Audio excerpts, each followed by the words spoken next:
Praise the lord. హల్లెలూయా. మన ప్రభువును రక్షకుడును అతి త్వరలో రానని యేసుక్రీస్తు వారి యొక్క పరిశుద్ధమైన నామంలో మీ అందరికీ శుభములు తెలియజేస్తున్నాను. I greet you all in the matchless name of Jesus Christ of Nazareth. आप सबको यीशु मसीह के नाम पे శుభకామనాయే. మరి యొక్క పునరుద్ధాన దినమున మనందరం దేవుని సన్నిధిలో ఈ విధంగా సజీవులుగా ఉన్నామంటే అది కేవలం దేవుని కృప, దేవుని ప్రణాళిక. దేవుని సన్నిధిలో ఉండటం కంటే గొప్ప విషయం, అంతకంటే ధన్యత ఇంకొకటి లేనే లేదు. హల్లెలూయా. మరి అపోస్తుల కార్యములు 20వ అధ్యాయం 35వ వచనం ఒకసారి చదువుకుందాం. We are going to see what God is and what we must be. మరి ఆయన ఎట్టివాడై ఉన్నాడో ఈ లోకములో మనమును అట్టివారమై ఉన్నాము. యేసుక్రీస్తు ప్రభువు వారు ఈ లోకములో ఎట్టివాడై ఉన్నాడు, దేవుడు ఎట్టివాడై ఉన్నాడు, మనమును అట్టివారమై ఉన్నాము. As he is, so are we in this world. మరి యొక్క వాక్య భాగాన్ని మనం చూద్దాం. అపోస్తుల కార్యములు 20వ అధ్యాయం 35వ వచనం. Acts 20th chapter 35th verse. I have showed you all things, how that so laboring ye ought to support the weak, and to remember the words of the Lord Jesus, how he said, it is more blessed to give than to receive. చదవమా. మీరును ఇలాగు ప్రయాసపడి. చూడండి, అపోస్తలుడైన పౌలు గారు రాస్తున్నటువంటి మాట, ఆయన చెప్తున్నటువంటి మాట ఏమంటున్నారంటే, మీరును ఇలాగు ప్రయాసపడి బలహీనులను సంరక్షింపవలెననియు పుచ్చుకొనుట కంటే ఇచ్చుట ధన్యము. చదవమ్మా, ఉంటది ఇంకా అని ప్రభువైన యేసు చెప్పిన మాటను జ్ఞాపకము చేసుకొనవలెననియు అన్ని విషయములలో మీకు మాదిరి చూపితినని చెప్పెను. అది పౌలు గారు చెప్తున్నారు. ఏమని చెప్తున్నారంటే, నేను ఎలాగైతే కష్టపడి ప్రయాసపడి బలహీనులుగా ఉన్నవారు, లేదంటే అక్కరలో ఉన్నవారు, అవసరంలో ఉన్నవారి కొరకు నేను ఒక సహాయముగా నిలబడి ఒక మాదిరి మీకు ఏదైతే చూపించానో అలాగే మీరు కూడా ఉండండి. ఎందుకంటే యేసు ప్రభు చెప్పిన మాట మీకు జ్ఞాపకం ఉంది కదా. ఆయన ఏమని చెప్పాడు? పుచ్చుకొనుట కంటే ఇచ్చుట ధన్యము. It is more blessed to give than to receive. సరే, ఈ యొక్క వాక్యాన్ని దేవుడు మనకు అందించినందుకు దేవునికి స్తోత్రం. మరి ఇప్పుడు పౌలు గారు లేబర్ అనే పదాన్ని వాడుతున్నాడు ఇక్కడ. How that so labouring. Labour అంటే తెలుసు కదా. లేబర్ అంటే ఏంటంటే బాగా కష్టపడటం. పౌలు గారు బాగా కష్టపడ్డాడంట, బాగా ప్రయాసపడ్డాడంట. దేనికోసం? ఆయన కోసమా? ఆయన కోసం కాదు. బలహీనులుగా ఉన్న వారిని సపోర్ట్ చేయటానికి, అంటే ఏ సపోర్ట్ లేని వారికి సపోర్ట్ ఇవ్వటానికి. దాని ముందు వచనాలు మీరు చదివినట్లయితే ఆయన రాసిన మాటల్లో మీకు అర్థమవుద్ది. దిస్ ఈజ్ అబ్సల్యూట్లీ, అంటే ఆయన ఖచ్చితంగా చెప్తున్నదైతే మాత్రం ఆర్థికమైన సహాయం గురించి. నేను ఎప్పుడు కూడా ఎవరికి మీకు భారంగా లేను, నా చేతులతోనే నేను కష్టపడ్డానని చెప్తూ ఉంటాడు. ఆ సందర్భంలో చెప్తూ ఆయన ఏమంటున్నాడంటే, నేను మీకు ఒక మాదిరిని చూపించాను. అదేంటంటే కష్టంలో ఉన్న వారికి సహాయం చేయడానికి మీరు ప్రయాసపడాలంటున్నాడు. ఈ రోజున క్రైస్తవ సమాజం అసలు ఛాన్సే లేదు. ఒకవేళ మనం కష్టపడితే, ప్రయాసపడితే మన కోసం, మన కుటుంబం కోసం ప్రయాసపడతాం. అవసరానికి మించి అన్నీ ఉన్నా మన కుటుంబ సభ్యులకి, మన పిల్లలకి, భార్యకి, మన కుటుంబానికి ఇంకా విలాసవంతమైన జీవితం ఇవ్వాలి, ఇంకా కంఫర్టబుల్ లైఫ్ ఇవ్వాలి, ఇంకా మంచి లైఫ్ ఇవ్వాలని ఇంకా ఎక్కువ కష్టపడతాం. ఇదే కదా జరిగేది. ఇది కాదు బైబిల్ చెప్తుంది. ఇది కాదు బైబిల్ చెప్తుంది. బ్రదర్ అప్పుడే నవ్వుకుంటున్నారు. అంటే బైబిల్ ఇంతేనండి, సత్యం ఇంతే, వాక్యం ఇదే, ఇదే సత్యం, ఇదే చేయాలి. మనం ప్రయాసపడాలంట. దేనికోసం? బలహీనలు ఉన్న వాళ్ళని సపోర్ట్ చేయటం. ఎందుకని? యేసు ప్రభు చెప్పింది మీకు గుర్తులేదా అంటున్నాడు. యేసు ప్రభు ఏం చెప్పాడంట? ఏం చెప్పాడు? పుచ్చుకొనుట కంటే ఇచ్చుట ధన్యం. మనం అన్నీ పుచ్చుకోవటమేగా. మనం తీసుకోవటమేగా, తీసుకోవడానికి చాలా ఇష్టపడతా ఉంటాం మనం కదా. ఎవరు ఏది ఇచ్చినా సంతోషపడి అది ఇవ్వచ్చుగా కొంతమంది ఉంటారు. ఉన్నారులేండి, మా వాళ్ళే ఉన్నారు, ఎందుకు చెప్తే మళ్ళీ ఫీల్ అవుతారు. మొన్న వెళ్ళాను కలిశాను, అమెరికా నుంచి వచ్చాడు, 2,000 ఇచ్చాడు. 10,000 ఇవ్వచ్చుగా అని చెప్తారు ఒకళ్ళు. అంటే పుచ్చుకోవడం బాగా ఇష్టం. ఆ పుచ్చుకోవడంలో కూడా ఏంటి, ఇంకా ఆశ, నువ్వు ఇవ్వచ్చుగా, మనం ఇయ్యం. కానీ బైబిల్ ఏం చెప్తుంది, పుచ్చుకొనుట కంటే ఇచ్చుట. ఎవరు చెప్పారంటే ఈ మాట? యేసుప్రభు. కింగ్ జేమ్స్లో మీరు చూస్తే గనక యేసుప్రభు మాట్లాడిన మాటలు, దేవుడు పలికిన మాటలు కొన్ని తెలుగు వర్షన్స్లో కూడా రెడ్ లెటర్స్లో రాసి ఉంటాయి. సో ఇక్కడ రెడ్ లెటర్స్లో రాసి ఉందన్నమాట కింగ్ జేమ్స్లో. ఏమని? It is more blessed to give than to receive అని. సో యేసుప్రభు చెప్పిన మాట. సరే, మరి దీన్ని మనం చేయట్లేదండి, ఏమాత్రం చేయట్లేదు. అసలు ఇవ్వటం అనేది మనం మానేసాము, లేదంటే ఇవ్వం. కానీ ఈయనంట మాదిరి చూపించాడంట పౌలు గారు. ఏమని మాదిరి చూపించాడ? కష్టపడి ప్రయాసపడి ఏం చేయాలంట? చెప్పండి సార్, ఏం చేయాలా? కష్టంలో ఉన్న వాళ్ళకి సాయం చేయాలంట. సరే, ఈయనకి మాదిరి ఎక్కడిది? ఈయనకి మాదిరి ఎవరు? యేసు ప్రభు వారు. హల్లెలూయా. సో ఈ రోజున మనము కూడా యేసు ప్రభుని మాదిరిగానే తీసుకోవాలా, లేకపోతే మనుషుల్లా? యేసు ప్రభు. పౌలు గారు లాంటి వాళ్ళని మాదిరి తీసుకోవాలా, లేకపోతే ఇప్పుడున్నటువంటి గొప్ప గొప్ప సేవకుల్నా? పౌలు గారిని మాదిరి తీసుకోవాల్సిందే. సో మరి ఎలాగా మనం నేర్చుకోవాలి బాబు ఇదేనంటే, ఇప్పుడు మనిషి ఆశాజీవి, అవునా? మనిషికి ఏదో ఒక ఆశ పెడితే తప్ప వాడు ఏ పని చేయడు. అది దేవుడికి కూడా తెలుసు, అవునా కదా? దేవుడికి కూడా తెలుసు కాబట్టి ఏమన్నాడు ఆయన? మీరు నా కోసం ఆత్మల్ని రక్షించండి, అంటే నా కోసం పని చేయండి, మీకు పరలోకంలో మహిమ కిరీటాలు ఇవన్నీ ఇస్తానాడా లేదా? తప్పట్లేదు పాపం ఆయనకి కూడా. ఆయన ఇచ్చేవాడుగానే ఉన్నాడు, అవునా కదా? ఆయన ఇచ్చేవాడుగానే ఉన్నాడు. ఇప్పుడు దేవుడు మనకు రక్షకుడు, మన పోషకుడు, మన సంరక్షకుడు, ఇవన్నీ మనం చెప్పుకుంటాం. అంతేకాదు, మనకి ఇచ్చేవాడు ఆయనే కదా. మనకి రక్షణను ఇచ్చాడా? ఇచ్చాడు. మనకి వాక్యాన్ని ఇచ్చాడా? లేదా? ఇచ్చాడు. పరిశుద్ధాత్మని ఇచ్చాడా? ఇచ్చాడు. ఏమిచ్చాడు? రక్షణనిచ్చాడు, వాక్యం ఇచ్చాడు, పరిశుద్ధాత్మని ఇచ్చాడు, శాంతిని ఇస్తున్నాడు, నిత్య జీవాన్ని ఇస్తున్నాడు. అంత ఇవ్వటమేగా, అంత ఇవ్వటమేనా ఉంది తీసుకుంటున్నాడు మన దగ్గర నుంచి? లేదు. అండ్ యోహాను 3:16 చూడండి, జాన్ 3:16 చదవండి, ఏముంటుంది అక్కడ? God so loved the world, దేవుడు లోకముని ఎంతో ప్రేమించను కాగా, and he gave his only begotten sun, అద్వితీయ కుమారునిగా పుట్టిన యేసుక్రీస్తుని మన కొరకు ఏమిచ్చాడా? అనుగ్రహించాడు, మనకి ఇచ్చాడు. ఎవరిని ఇచ్చాడు? యేసు ప్రభుని మనకి. అంటే దేవుడు ఇచ్చేవాడు. దేవుడు ఎవరండి? ఇచ్చేవాడు. మరి దేవుని పోలికలో దేవుని మాదిరిగా జీవించేవాళ్ళు ఎలా ఉండాలి చెప్పండి? ఎలా ఉండాలి? ఇచ్చేవారిగా ఉండాలి. మరి మనం ఇచ్చేవారిగా ఉన్నామా? ఇచ్చే దాంట్లో కూడా ఏ స్థాయిలో? పౌలు గారు చెప్పినట్టు ప్రయాసపడి, కష్టపడి, మన చేతులతో మనం కష్టపడి అక్కర్లో ఉన్న వాళ్ళకి ఇవ్వాలంట. అమ్మో, చాలా కష్టం. కానీ అదే మనం చేయాల్సింది. నీ కోసం, నీ కుటుంబం కోసం అయితే కష్టపడటానికి ఇష్టపడుతున్నావు. మరి దేవుడు మాదిరిగా చూపించినటువంటి, ఆ మాదిరిని అనుసరించి జీవించినటువంటి పౌలు గారు చెప్పినటువంటి ఈ వాక్య భాగంలో ఉన్నట్లుగా మనం జీవిస్తున్నామా లేదా? సరే, అయితే ఇలా చేస్తే ఈ నాకేంటి అనేదే కదా ఎవరికైనా ఉండేది. సరేనండి, నేను ఇస్తానండి, సరే ఇస్తాను, మీరు చెప్పినట్టే చేస్తాను, నాకేంటి అంతే కదా. రిటర్న్ ఏమైనా కావాలి కదా మనకి. చూడండి ఒకసారి ఏం జరుగుద్దాం. సామెతల గ్రంథం, ఇంకా చాలా ఉన్నాయి మీకు ఇప్పుడు స్టార్టింగ్. సామెతల గ్రంథం, మీరు ఇచ్చేవారిగా ఉంటే, సామెతల గ్రంథం ఇచ్చేవారిగా ఉంటే ఏం జరుగుద్దో చూద్దాం.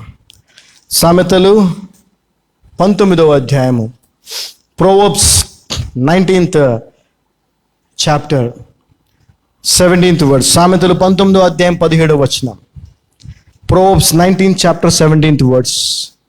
He that hath pity upon the poor lendeth unto the Lord, and that which he hath given will he pay him again. చదువమ్మా. బీదలను కనికరించువాడు యెహోవాకు అప్పిచ్చువాడు వాని ఉపకారమునకు ఆయన ప్రత్యుపకారము చేయును. ఈ లోకంలో మనుషులు నువ్వేదైనా చేస్తే నీకు తిరిగి ఉపకారం చేస్తారో చేయరో తెలియదు, కానీ నీవు ఎవరిని కనికరించాలి? బీదలను. గుర్తుపెట్టుకోండి, మిక్కిలి అల్పులైన వారు బీదలు, నీకు తిరిగి మరలా ఇవ్వలేని వాళ్ళు, నీకు మరలా తిరిగి ఏమి చేయలేని వాళ్ళు. ఇచ్చిపుచ్చుకోవటాలు చాలా జరుగుతూ ఉంటాయి. మనం వాళ్ళకి ఇస్తాం, వాళ్ళు మనకిస్తారు, మనం వాళ్ళకి ఇస్తాం, వాళ్ళు మనకిస్తారు. ఆ రేంజ్లోనే నడుస్తూ ఉంటాయి లెవెల్స్. అలా కాదు, నీకు మరలా తిరిగి ఇవ్వలేని వాడికి నువ్వు ఇవ్వాలి. ఇప్పుడు దేవునికి తిరిగి మనం ఇవ్వగలమా? ఆయన మనకి ఇచ్చినటువంటి దానికి మనం తిరిగి ఆయనకి మనం ఇవ్వగలమా? ఏమి ఇవ్వలేము మనం ఆయనకి. ఏమిస్తామండి? ఏముంది మన దగ్గర ఇవ్వటానికి? మనమే ఆయన కదా, ఆయన సొత్తు కదా, వెలబెట్టి కొనుక్కున్నాడు కదా మనల్ని. ఆయన మనకిచ్చిన రక్షణకి, పరిశుద్ధాత్మకి, వాక్యానికి, పరలోక నిరీక్షణకి ఆయన మనకిచ్చిన వాడికి తిరిగి మనం ఏమివ్వగలం? అంటే మనం ఎంత మిక్కిలి అల్పులమో ఒకసారి ఆలోచించండి. మనం ఎంత బీదవాళ్ళమో ఆలోచించండి. ఎంత దీనులమో, ఎంత బీదలమో ఆలోచించండి. అటువంటి మనకు ఆయన ఏమేమి ఇచ్చాడో ఒకసారి ఊహించుకోండి. ఏమేమి ఇచ్చాడండి? ఆయన కుమారుడిని ఇచ్చేసాడు. అంతేకాదు, ఇక మీరు లెక్కేసుకుంటే చెప్పదాన్ని ఆశీర్వాదాలతో పాటుగా సమస్తము ఇచ్చాడు ఆయన. తిరిగి మనం ఏమి ఇవ్వలేము ఆయనకి. ఆయన చెప్పినట్టు జీవిస్తే చాలు. హల్లెలూయా. సో ఇక్కడ కూడా మనము ఇచ్చువారిగా ఉండాలి ఈ లోకములో. ఎందుకంటే ఆయన ఇచ్చువాడే ఉన్నాడు. ఎవరికి ఇచ్చువారిగా ఉండాలి? బీదలకి, మరలా తిరిగి నీకు ఇవ్వలేని వారికి. ఎప్పుడైతే వారికి నువ్వు ఇచ్చువాడిగా ఉంటావో దేవుడికి నువ్వు అప్పిచ్చినట్టంట. నువ్వు బీదలకి ఇస్తే ఎవరికి ఇచ్చినట్టంట? యెహోవాకు అప్పిచ్చినట్టు తెలుగులో ఉంది. ఇక్కడ కూడా లెండెత్ అంటు ద లార్డ్, ప్రభువుకి అప్పిచ్చినట్టంట. మరి ఆయన ఉంచుకుంటాడు అప్పు అలాగే? ఆయన మరలా తిరిగి నీకు ఇస్తాడు. నువ్వు ఇక్కడ ఇచ్చేది, లేదా నువ్వు ఇక్కడ చేసే సహాయము, నువ్వు ఇక్కడ చేసేటువంటి సపోర్ట్ ఏదైతే ఉందో బీదలకి, మిక్కిలి అల్పులకి, అది ఎంత అత్యంత అల్పమైందో అంత గొప్ప మహిమకరమైనటువంటి ఆయన నీకు రిటర్న్లో ఇస్తాడు. హల్లెలూయా. కనీసం ఆయన ఇస్తాడన్న ఆ ఆశతో అన్న చేయండి రా బాబు అంటే చేయట్లే మన వాళ్ళకి. ఎందుకు చేయట్లేదు? క్రైస్తవులు ఎందుకు ఇచ్చేవారిగా లేరు అని అంటే, క్రైస్తవులు యేసు ప్రభువుని నమ్మిన వాళ్ళు కాదు. పరలోకం ఒకటి ఉంది, ఆయన రాబోతున్నాడు, మమ్మల్ని తీసుకెళ్తాడు, అక్కడ బంగారు వీధులు ఉంటాయి, అక్కడ అది మహిమ కిరీటం, జీవ కిరీటం ఎన్ని ఉంటాయని నమ్మట్లేదండి క్రైస్తవులు. నమ్మితే చేస్తావు కదా. దాంట్లో పెట్టుబడి పెట్టండి, మీకు 5 సంవత్సరాల్లో పోస్ట్ ఆఫీస్లో వేస్తే 5 సంవత్సరాలు డబుల్ అయిద్దంటే ఇరా. ఎంతోమంది డబ్బులు వేసుకుంటలా ఏమండి? ఫిక్స్డ్ డిపాజిట్ చేయట్లేదండి, డబుల్ అయిద్ది, త్రిబుల్ అయిద్ది అని అంటే వాడు ఎత్తేస్తే, బ్యాంక్ ఎత్తేస్తే మోసపోయిన వాళ్ళు కూడా చాలామంది ఉన్నారు. అంటే ఇట్లా పోస్ట్ ఆఫీస్ గవర్నమెంట్ నమ్మకుండా ప్రైవేట్ వాళ్ళు చెప్తుంటారు 6 నెలల్లో డబ్బులని, వాళ్ళకి ఇచ్చేస్తారు డబ్బులు, ఆశ ఎక్కువై. వాడు ఏం చేస్తాడు? వాడు కోట్లు తీసుకొని జంప్ అయిపోతాడు. ప్రభువు మాట ఇస్తుంటే దాన్ని మనోళ్ళు నమ్ముతారా? నమ్మట్లేదా? నమ్మట్లేదు. మీరు ఇవ్వండి రా బీదలకి, నేను మళ్ళా తిరిగి మీకు ఇస్తాను రా అంటున్నాడు దేవుడు. దీన్ని నమ్మట్లేదు. చూసారా క్రైస్తవులు? ఇంతకుముందు పాస్టమ్ గారు చెప్పినట్టుగా ప్రార్థన చేసినప్పుడు ప్రార్థనలు చేశారు. ఆయన మధ్యాకాశానికి రాబోతున్నాడు కదా, అప్పుడు ఎత్తబడే సంఘం చాలా కొద్ది మంది ఉంటారు. గుర్తుపెట్టుకోండి. ఎంతమంది? చాలా కొద్ది మంది ఉంటారు, చాలా కొద్ది మందే. మిగిలిన వాళ్ళందరూ విడిచిపెట్టబడతారు. అందులో క్రైస్తవులు ఎక్కువ 90% ఉంటారు నాకు తెలిసి. క్రైస్తవులను చెప్పుకునేవాళ్ళు, నిజంగా చెప్తున్నాను.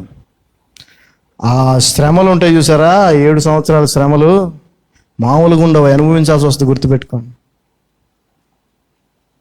ఆ మధ్యాకాశానికి ఎత్తబడలేదు అనుకోండి, అవుట్. కానీ అసలు దాని గురించి ఆలోచనే లేదు మన వాళ్ళకి. ఈ లోకంలో మనం బాగుండాలి, మన ఫ్యామిలీ బాగుండాలి, ఇప్పుడున్న స్టేజ్ నుంచి నెక్స్ట్ లెవెల్కి వెళ్ళాలి, ఇంకా నెక్స్ట్ లెవెల్, ఇంకా నెక్స్ట్ లెవెల్, తర్వాత చచ్చిపోవాలి, నరకానికి వెళ్ళాలి. Very very very very sad. ఆయన ఇచ్చేవాడైనప్పుడు మనం కూడా ఆయనలాగే ఉండాలంటే మనం కూడా ఏమై ఉండాలి? ఇచ్చేవారిగా ఉండాలి. ఎవరికి ఇవ్వమంటున్నాడు ఆయన? బీదలకి, మిక్కిలు అల్పులైన వాళ్ళకి. ఎలా ఇవ్వమంటున్నాడు తెలుసా? నువ్వు ప్రయాసపడి కష్టపడి ఇరా బాబు అంటున్నాడు. ఇంక ఇది మరీ ఘోరమైన పని.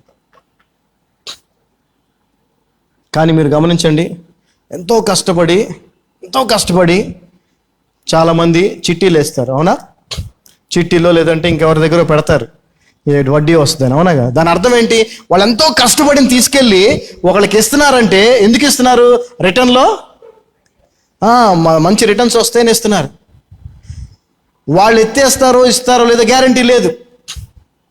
కానీ ఇక్కడ ఇంత గ్యారంటీ ఉన్నప్పుడు మనం ఎందుకు ఆ పని చేయట్లేదు? ఒకసారి ఆలోచించండి. కానీ చేసేవారిగా గనక, ఇచ్చేవారిగా గనక మనం ఉంటే ఎటువంటి ఆశీర్వాదాన్ని, ఎటువంటి ధన్యులు మనం అవుతామో వాక్యంలోంచి చూద్దాం. ఓకే, మొదటి రాజులు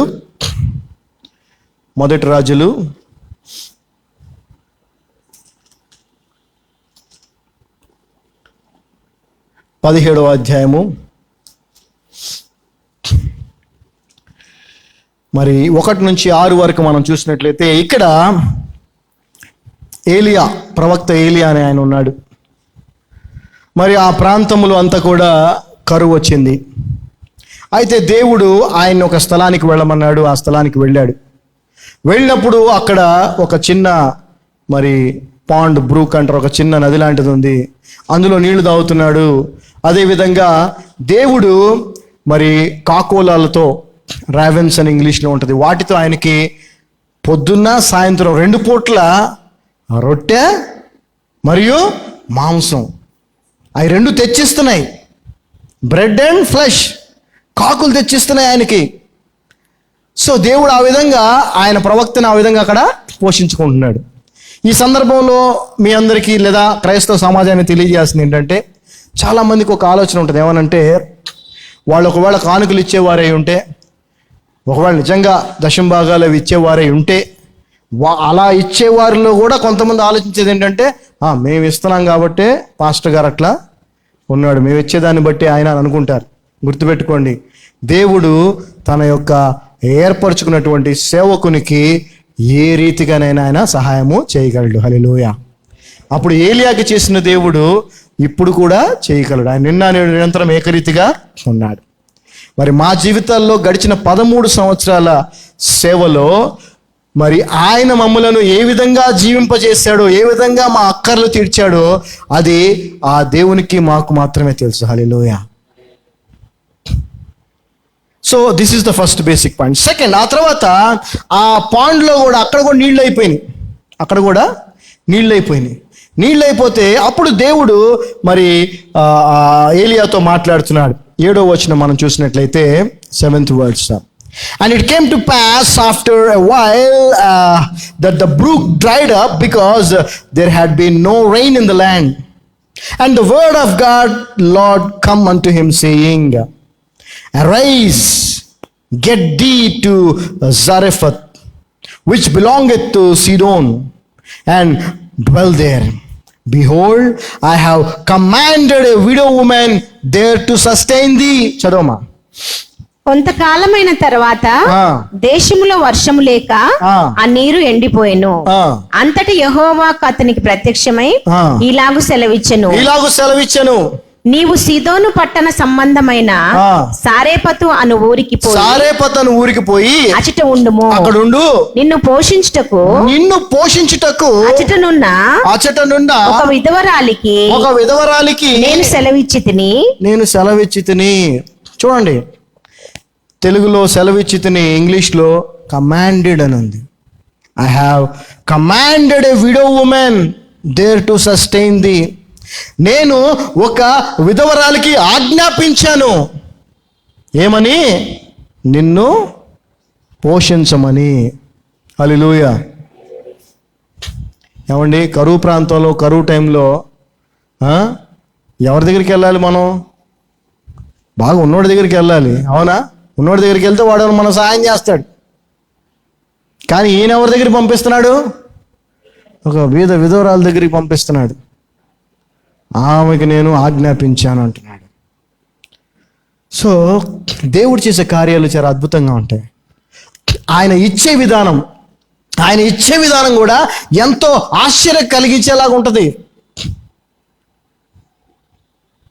చూడండి, ఆయన చెప్పినట్టుగా మరి ఎప్పుడైతే ఏలియా అక్కడికి వెళ్ళినప్పుడు చూడండి 10వ వచనం, so he rose and went to Zarephath and when he came to the gate of the city behold a widow woman was there gathering of sticks.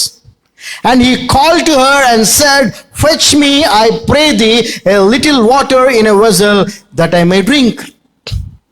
అందుకు అతడు లేచి సారేపతునకు పోయి పట్టణపు గవిని యొద్దకు రాగా ఒక విధవరాలు అచట కట్టెలు ఏరుచుండుట చూచి ఆమెను పిలిచి త్రాగుటకై పాత్రలో కొంచెం నీళ్లు నాకు తీసుకొని రమ్మని వేడుకొనెను. సో ఇతను వెళ్ళి అమ్మా, ఆమెను గమనించాడు, ఆమె తెలిసింది, ఆమె ఎవరో తెలిసింది, చూశాడు.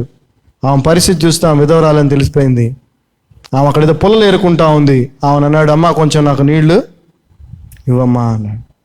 సరే, నా నీళ్లు తేయడానికి వెళ్ళింది. 11వ వచనం, and as she was going to fetch it he called her and said, bring me, I pray thee, a morsel of bread in thine hand.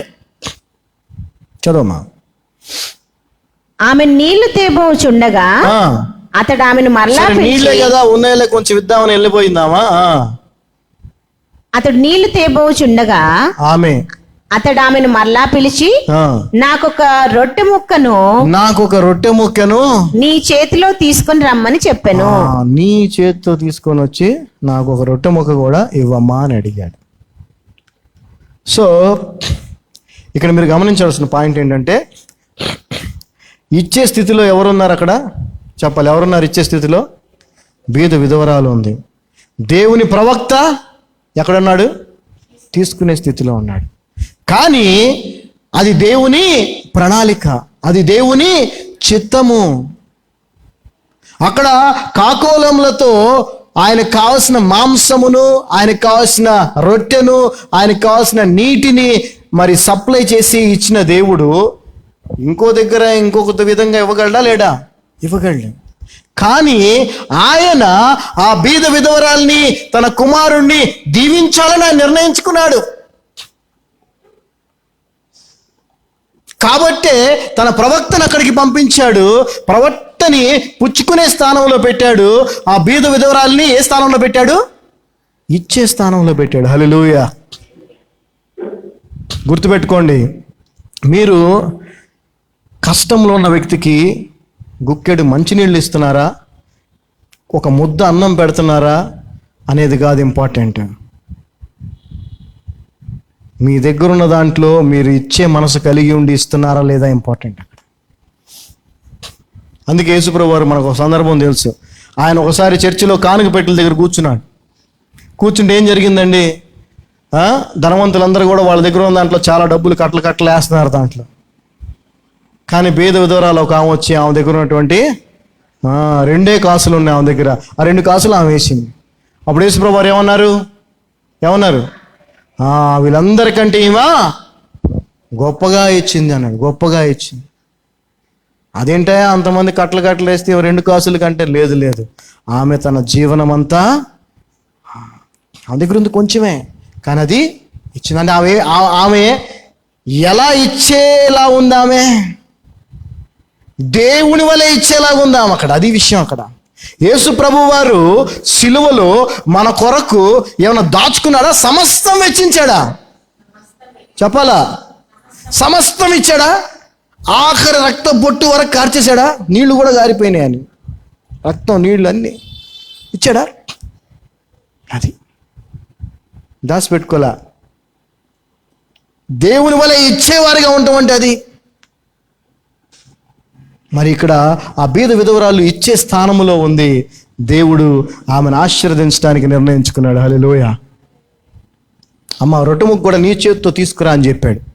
అప్పుడు చూడండి 12వ వచనం మనం చూస్తే, and she said, as the lord దై God liveth, I have not a cake but a handful of meal in a barrel and a little oil in a cruse, and behold, I am gathering 2 sticks that I may go in and dress it for me and my son, that we may eat it and die. అందుకామె నీ దేవుడైన యెహోవా జీవము తోడు, నీ దేవుడైన యెహోవా జీవము తోడు అంటే దాని అర్థం ఏంటి? ఆమెకి యెహోవా దేవుడు తెలుసు, ఆయన దేవుడు ఆమెకి తెలుసు. ఆ మన్యురాలు కాదు, గుర్తుపెట్టుకోండి. హల్లెలూయా, హల్లెలూయా. నీ దేవుడైన యెహోవా జీవము తోడు అంటుంది. ఆమేన్. నీ దేవుడైన యెహోవా జీవము తోడు అంటే ఆ వచ్చిన వ్యక్తి కూడా ఆ యెహోవా పంపిన వ్యక్తి అని కూడా ఆమెకు తెలుసు. హల్లెలూయా. ఆ వచ్చిన వ్యక్తి, ఆ రొట్టె అడుగుతున్న వ్యక్తి కూడా ఆ దేవుని సేవించేవాడని ఆమెకి తెలుసు. హల్లెలూయా. వాట్ ఎ గ్రేట్ లేడీ కదండి.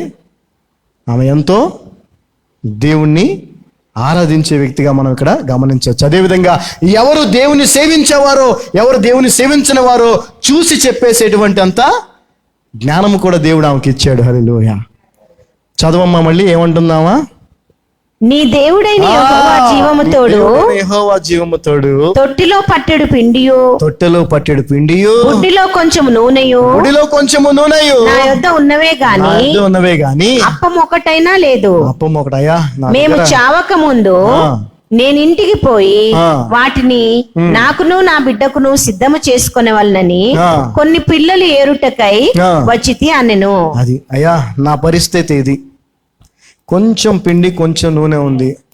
ఆ నూనెతో, ఆ పిండితో ఒక రొట్టె ఏదైనా చేసుకొని నా పిల్లోడికి నేను పెట్టి నేను తిని, ఇక ఆ తర్వాత ఎలాగో తినడానికి లేదు, చనిపోవటమే అని చెప్పింది.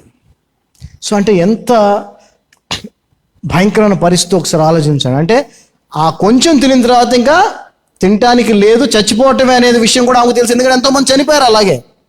ఆమె దగ్గర కొంచెమే ఉంది. మరి ఇలాంటి పరిస్థితులు అయితే క్రైస్తవులు లేరుగా. ఏమన్నా ఉన్నారా? ఏ క్రైస్తవ కుటుంబం ఉందా ఈ పరిస్థితిలో? ఇప్పుడున్న కొంచెం అన్నము, ఆ ఉప్పు కారం కలుపుకొని తినిన తర్వాత ఇక నాకు తినడానికి లేదు, చచ్చిపోతాను, నేను చచ్చిపోవాల్సిందే అనే పరిస్థితులు ఎవరు ఉన్నారా క్రైస్తవులు? చెప్పండి. మరి ఎందుకని ఇవ్వటానికి మీకు చేతులు రావు? ఎందుకని దేవుడు చెప్పిన తర్వాత కూడా ఎందుకు బీదలంటే కనికరం లేదు? నేను నా కుటుంబం, నేను నా కుటుంబం, నేను నేను నేను అనే ఎందుకు బతుకుతున్నారు?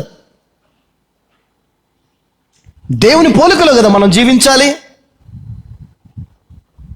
ఆయన మాదిరి చూపించేలాడు కదా, ఆయన ఇచ్చువాడు కదా, మనం కూడా ఇచ్చువారిగా ఉండొద్దా?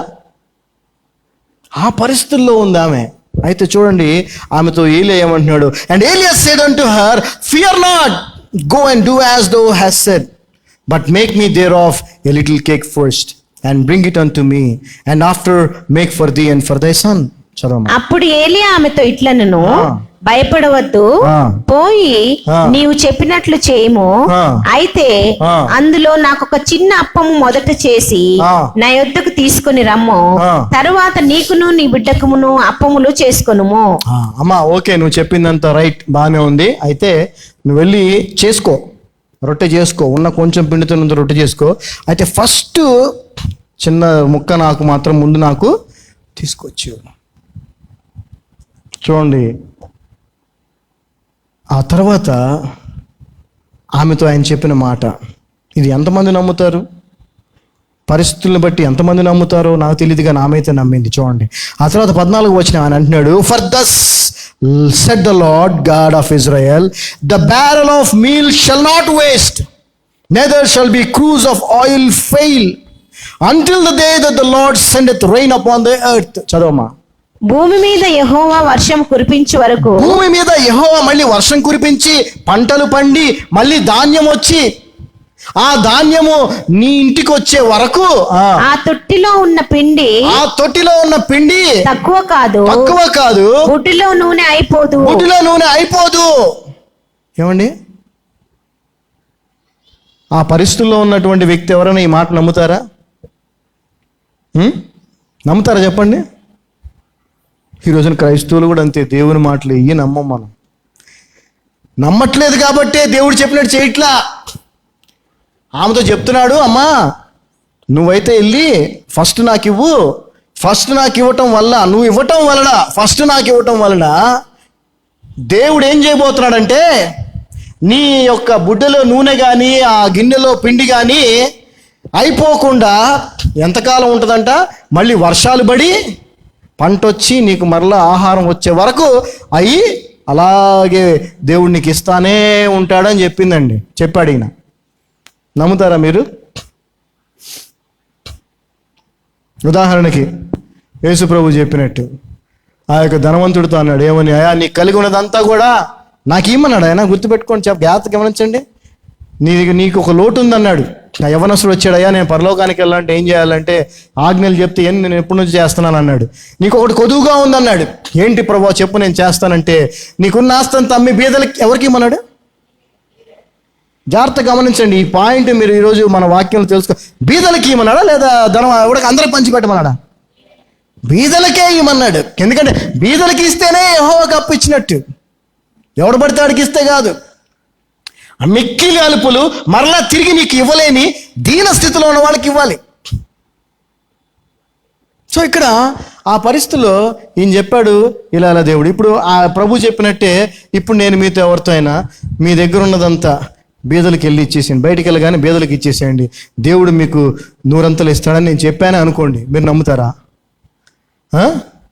నమ్మరు. ఎందుకు నమ్ముతారు? నమ్మరండి. మీరు నమ్మరు కాబట్టి ఆ పని చెయ్యరు కూడా. మీరు ఆ పాస్ట్ గారు చెప్పాడులే కానీ 4 రోజులు సంపాదించిన జీతం జేబులు తీసుకెళ్ళి బీదలకి ఇస్తే దేవుడు మళ్ళీ నాకు ఇస్తాడా? నాకు ఆయన ఎప్పుడు ఇవ్వాలి ఎన్నాడని ఎవరు చెయ్యరు. ఏమండి, నా దగ్గర ఉన్నది ఇస్తున్నాను కదా. క్వశ్చన్ చేసేది ఎవరిని క్వశ్చన్ చేయాలి? అందుకే ఇలాంటి మాటలు అందరూ చెప్పరండి. ఇప్పుడు ఇదే మాటని మీరు వెళ్ళి బీదలకు ఇవ్వండి అనే మాటని సతీష్ కుమార్ చెప్పగలడా? శ్యామ్ కిషోర్ చెప్పగలడా? చెప్పలేడు. ఎందుకంటే ముందు ఆడి దగ్గర ఉంది కదా చాలా కోట్లు. అది ముందు నువ్వు ఇవ్వరా, తర్వాత మేము ఇస్తామంటారు వీళ్ళు. అవునా కదా? నా దగ్గర ఏమీ లేదు. హల్లెలూయా. ఈ మెసేజ్ అయిపోయిన తర్వాత మీకు దాంట్లో ఫోన్ బ్యాలెన్స్ చూపిస్తాను 0, అమౌంట్ బ్యాలెన్స్ చూపిస్తాను 0, అకౌంట్ బ్యాలెన్స్ చూపిస్తాను 0. మొన్నటిదాకా ₹6.57 ఉండేవి, అయ్యేదో మంత్లీ మెయింటెనెన్స్ అని కట్ అయిపోయింది. నా దగ్గర లేవు. ఉన్నాయి, దేవుడిచ్చినాయి, అందరికీ ఇస్తూనే వచ్చాను. హల్లెలూయా. మమ్మల్ని ఆయన పోషిస్తూనే వస్తున్నాడు. హల్లెలూయా. అందుకనే నేను చెప్తా ఉంటాను, జాగ్రత్తగా గమనించాలా. వాక్యం అనేది చూడండి, మనము వాక్యము చెప్పేటప్పుడు మనం దాన్ని ఆచరించే వారిగా ఉండాలి. అవునా కదా? ఇప్పుడు మీరు అన్నారు, మీరు అడిగిన ప్రశ్నకి నేను సమాధానం చెప్పగలిగాను. మీరు అనొచ్చు, పాస్టర్ గారు మీ దగ్గర బ్యాంకులో అంత బ్యాలెన్స్ ఉంది, మీరు అది ఇది మీ పరిస్థితి ఇట్లా ఉంది మీ పరిస్థితి, మీరు ఇవ్వండి ఫస్ట్, తర్వాత మేము ఇవ్వచ్చని మీరు అనగలరు. ఎప్పుడు? నా దగ్గర ఆ పరిస్థితి మీరు చూసినప్పుడు. జాగ్రత్తగా గమనించండి. ఇప్పుడు నా గురించి పక్కన పెడితే, లేదంటే మన గురించి పక్కన పెడితే, యేసు ప్రభు వారు చెప్పిన మాటను మీరు నమ్ముతున్నారు లేదా అది చెప్పండి. ఇప్పుడు అందరూ సేవకులు ఎవరైతే ఏం చెప్తున్నారో వాళ్ళు ఏం చెప్తున్నారు? దేవుడికి ఇవ్వండి అంటున్నారు. అవునా కదా? జాగ్రత్తగా గమనించండి. ఇక్కడ ఈరోజు మనం వింటున్న వాక్యానికి అందరూ చెప్పే వాక్యానికి డిఫరెన్స్ ఉంది. అందరూ ఏం చెప్తున్నారు? దేవుడికి ఇవ్వండి అంటున్నారు అని చర్చిల్లో వేయించుకుంటున్నారు. వేయించుకున్న వాళ్ళు గొప్పవాళ్ళు అయిపోతున్నారు. అది కాదు ఇక్కడ పాయింట్. ఇక్కడ ప్రభు ఇవ్వమంటుంది ఎవరికి?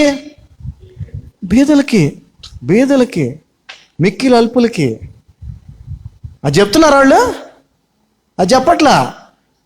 సంఘానికి ఇవ్వండి, చర్చికి ఇవ్వండి, నాకు ఇవ్వండి, కుండీలో వేయండి, దాంట్లో వేయండి, అది ఇవ్వండి, ఇది ఇవ్వండి అని చెప్తున్నారు. ఇక్కడ చెప్పం. మనం చెప్తామండి. ఇక్కడ అది చెప్పం. ఇక్కడ సత్యమే చెప్తాం. సత్యం ఏంటి? బీదలకి ఇవ్వమంటున్నాడు. బీదలకు ఇవ్వండి.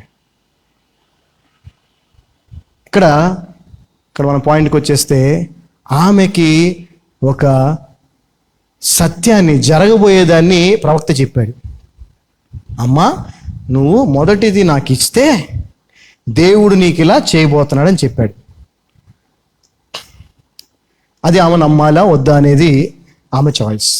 అదేవిధంగా ఈ రోజున వాక్యం వింటున్న మీరందరూ కానీ, మనందరం కానీ, వినబోతున్న వారందరూ కూడా నిర్ణయించుకోవాల్సింది ఏంటంటే, దేవుని వాక్యం ఏదైతే చెప్తుందో బీదలకు ఇచ్చేవాడు యెహోవాకు అప్పిచ్చేవాడని, ఆయన మరలా తిరిగి ఇస్తాడని వాక్యం ఏదైతే చెప్తా ఉందో, మిక్కిలు అల్పులకి ఇవ్వమని చెప్తా ఉందో, అది మీరు నమ్మితే మీరు చేస్తారు, లేకపోతే చేయరు.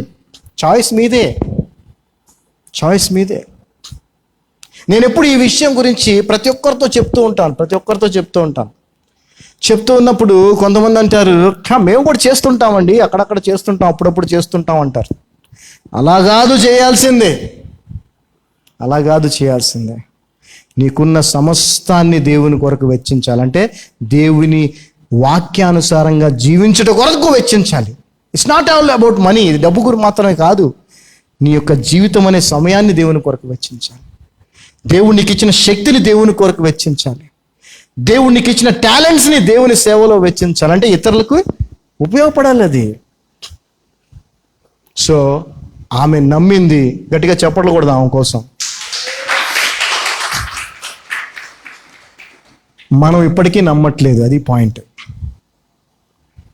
ఇచ్చువారిగా ఉంటే దేవుడు మనల్ని ఏ విధంగా ఆశీర్వదిస్తాడో మనకి తెలిసి కూడా, ఈమె సంఘటన మనం తెలుసుకొని కూడా మనం నమ్మట్లే. అది మనలో ఉన్న గొప్పతనం.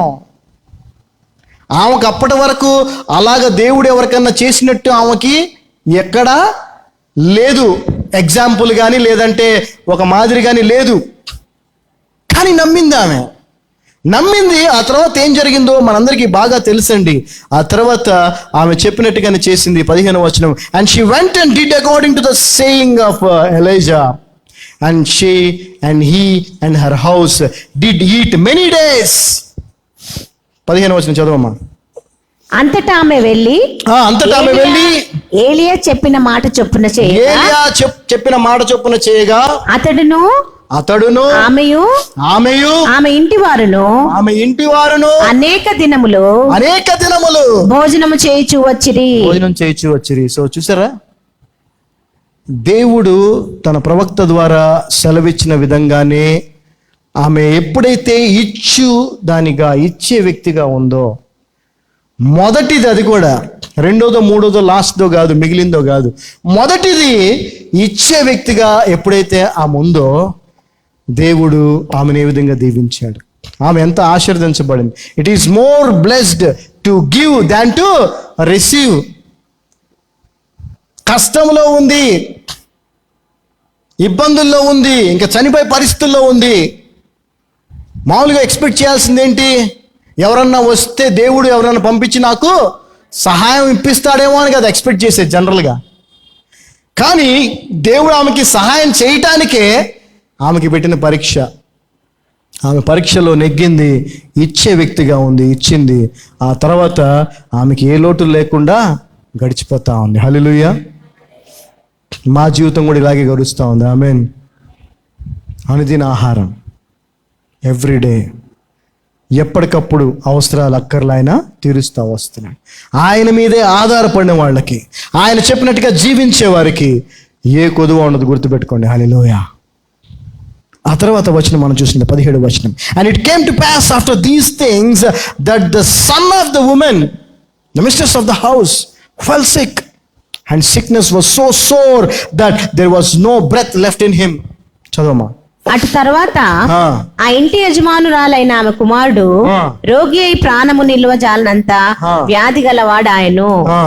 ఆమె ఏలియాతో, దైవజనుడా, నా యొద్దకు నీవు రానిమిత్తమేమి? నా పాపమును నాకు జ్ఞాపకము చేసి నా కుమారుని చంపుటకై నా యొద్దకు వచ్చితివా అని మనవి చేయగా, అతడు, నీ బిడ్డను ఇక్కడ. సో తర్వాత ఏం జరిగిందంటే, ఈయన అక్కడే ఉన్నాడు చాలా కాలం. వాళ్ళు చక్కగా ఏ లోటు లేకుండా, బుడ్డిలోంచి నూనె వస్తుంది, గిన్నెలోంచి పిండి వస్తా ఉంది, తింటా హాయిగా ఉన్నారు. ఒక సందర్భంలో ఆమె కుమారుడికి జబ్బు వచ్చింది. జబ్బు వచ్చి మరణకరమైన పరిస్థితికి, ఆల్మోస్ట్ చనిపోయిన పరిస్థితి, ఊపిరే లేకుండా అయిపోయిన పరిస్థితి అయిపోయింది. అప్పుడు ఆమె అన్న మాట ఏంటో జాగ్రత్తగా వినండి. ఏయా, నా పాపాలని నా జ్ఞాపకం చేసి నా పాపాలకి తగిన శిక్షను నేను భరించాలని చెప్పి నువ్వు నా దగ్గరికి వచ్చి ఇదంతా చేసావా అంటుంది. ఒకసారి ఆలోచించండి. ఈరోజు మనం అంటే ఇజ్రాయేలీలకి ఎలాగైతే చేసాడో అలాగ చేసాడు దేవుడు అక్కడ ఆమె విషయంలో కూడా. ఈరోజు మనం మన ఇంట్లో ఉన్నటువంటి అన్నమో లేదంటే పప్పు గిన్నెలోది తీసుకొని వండేసుకున్నాం, అయిపోయింది గిన్నె. నెక్స్ట్ డే మళ్ళీ సాయంత్రం వండుకునే టైంకి అందులో మళ్ళీ పప్పు అన్నం వచ్చింది అనుకోండి, అలా రోజు జరుగుతుంది అనుకోండి, ఎలా ఉంటుంది అసలు మనకు ఆలోచించండి ఒకసారి. ఎంత ఆశ్చర్యం కదా, ఎంత అద్భుతం కదా. దేవుని మీద నమ్మకం ఎంత పెరిగిపోద్ది మనకి. అంటే అంత నమ్మకం పెరిగిపోయినా కూడా ఇక్కడ ఒక భయంకరమైన పరిస్థితి వచ్చేటప్పటికి ఆమె ఆలోచన విధానం మారిపోయింది చూడండి.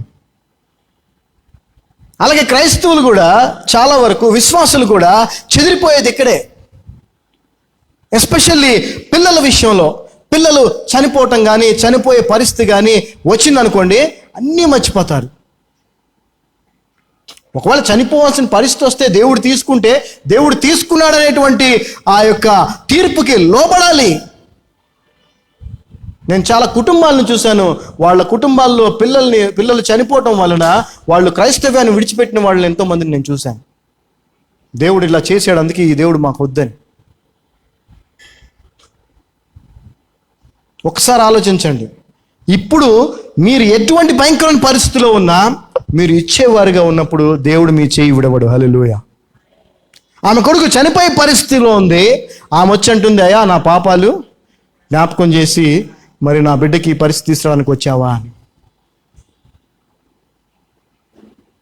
ఎప్పుడైనా గుర్తుపెట్టుకోండి, దేవుడు ఒకసారి మనల్ని క్షమించిన తర్వాత ఆయన మన అతిక్రమలను, పాపంలో ఎన్నడూ జ్ఞాపకము చేసుకోనని వాగ్దానం చేశాడు. హల్లెలూయా.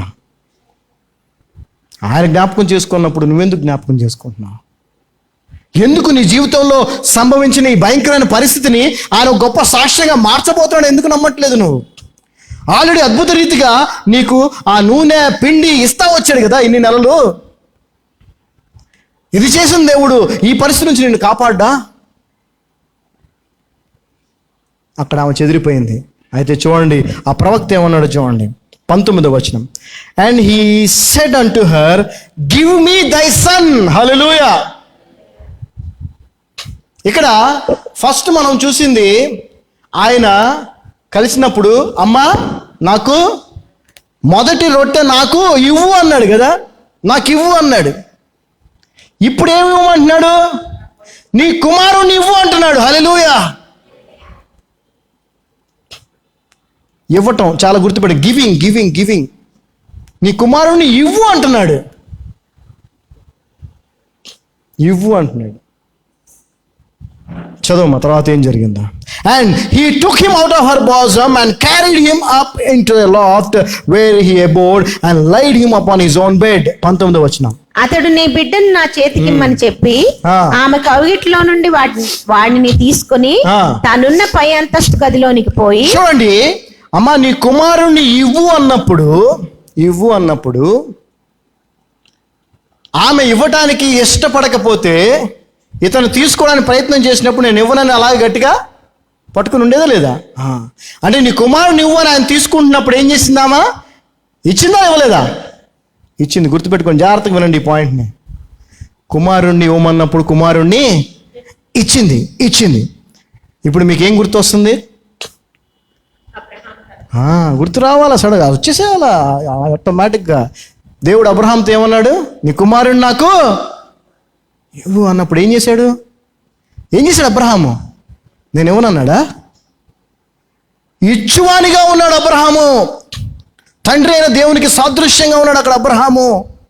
సొంత కుమారుణ్ణి బలిగా ఇవ్వడానికి సిద్ధపడ్డాడు. అలానే ఆయన తీసుకునే దేవుడా అండి? కాదు. తీసుకున్నాడా అబ్రహాముని? బలిగా తీసుకున్నాడా? ఇచ్చువారిగా మనం ఉండాలి. ఆమె కుమారుని ఇవ్వమ్మా అనగానే ఇది తీసుకున్నాడు. ఆ కుమారుని ఇవ్వమని తీసుకొని అంటే ఆమె ఇచ్చిందని అర్థం. ఇచ్చినప్పుడు పైకి తీసుకొని వెళ్ళాడు, అక్కడ పడుకోబెట్టాడు. 20వ వచనం. And he cried unto the Lord and said, O Lord my God, hast thou also brought evil upon the widow with whom I sojourn? by slaying her son?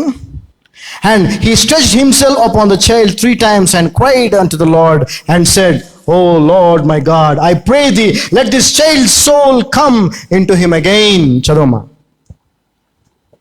అతడు నీ బిడ్డను నా చేతికిమ్మని చెప్పి కౌట్లోని వాడిని తీసుకుని తానున్న పై అంతస్తు గదిలోనికి పోయి తన మంచం మీద వాణ్ణి పరుండబెట్టి, యెహోవా నా దేవా, నన్ను చేర్చుకున్న ఈ విధవరాలి కుమారుని చంపునంతగా ఆమె మీదకి కీడు రాజేస్తివా అని యెహోవాకు మొరపెట్టి ఆ చిన్నవాని మీద ముమ్మారు తాను పారచాచుకుని, యెహోవా నా దేవా, నా మొర ఆలకించి ఈ చిన్నవానికి ప్రాణం మళ్ళా రానిమ్మని యెహోవాకు ప్రార్థించెను. అయ్యా, ఈ చిన్నవాని ప్రాణం మరలా తిరిగి అతనికి ఇవ్వయా అని ప్రార్థన చేశాడు. నెక్స్ట్ 22వ వచనం. And the Lord heard the voice of Elijah and the soul of the child came into him again and he revived. Hallelujah. యెహోవా ఏలియా చేసిన ప్రార్థన ఆలకించి ఆ చిన్నవానికి ప్రాణం మళ్ళా రానిచ్చినప్పుడు వాడు బ్రతికెను. ఆమేన్. ఆమేన్. హల్లెలూయా. హల్లెలూయా. ఇక్కడ మనం గమనించాల్సిన విషయం, ఈ రోజున యవ్వనస్తులు ఉన్న ప్రతి తల్లిదండ్రికి దేవుని మాటగా చెప్పేది ఏంటంటే, యవ్వనస్తులు ఈ రోజున లోక సంబంధమైన జీవితాన్ని జీవిస్తూ పాపములో లోకములో ఉండి నశించిపోయే స్థితిలో ఉన్నారు. జాగ్రత్త గమనించండి. నాకు తెలిసిన చాలా మంది కూడా ఆ పిల్లలు అదే పరిస్థితిలో ఉన్నారు. ఒకవేళ మీ పిల్లలు కూడా ఆ పరిస్థితిలో ఉంటే, ఆ పిల్లలు ఆ నరకం అనే మరణం నుంచి తప్పించుకోవాలంటే, ఆ పాపం అనే మరణం నుంచి తిరిగి వారు లేచి బ్రతకాలి అని అంటే, మీ పిల్లల్ని దేవునికి సమర్పించండి. హల్లెలూయా. ఆమె ప్రవక్త చెప్పాడు, అడిగాడు, అమ్మ నీ కుమారుణ్ణి ఇచ్చేయి అన్నాడు. ఆమె ఇచ్చింది.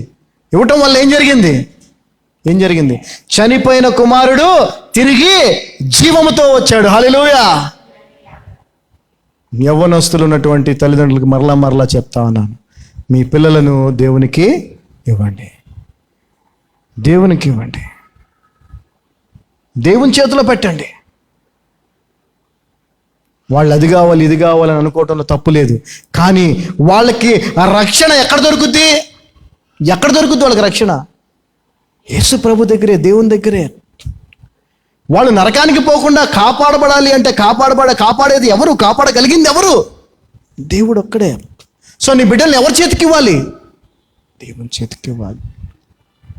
మొదటగా ముందు నీ జీవితాన్ని దేవునికి ఇచ్చిన వాడవైతే, ముందు నీ జీవితాన్ని దేవునికి ఇచ్చిన దానమైతే, నీకు అనుభూతి ఉన్నప్పుడు, నీకు ఆ యొక్క ఏమంటారు రక్షణ అనుభవం ఉన్నప్పుడు నువ్వు ఆ పని చేస్తావు.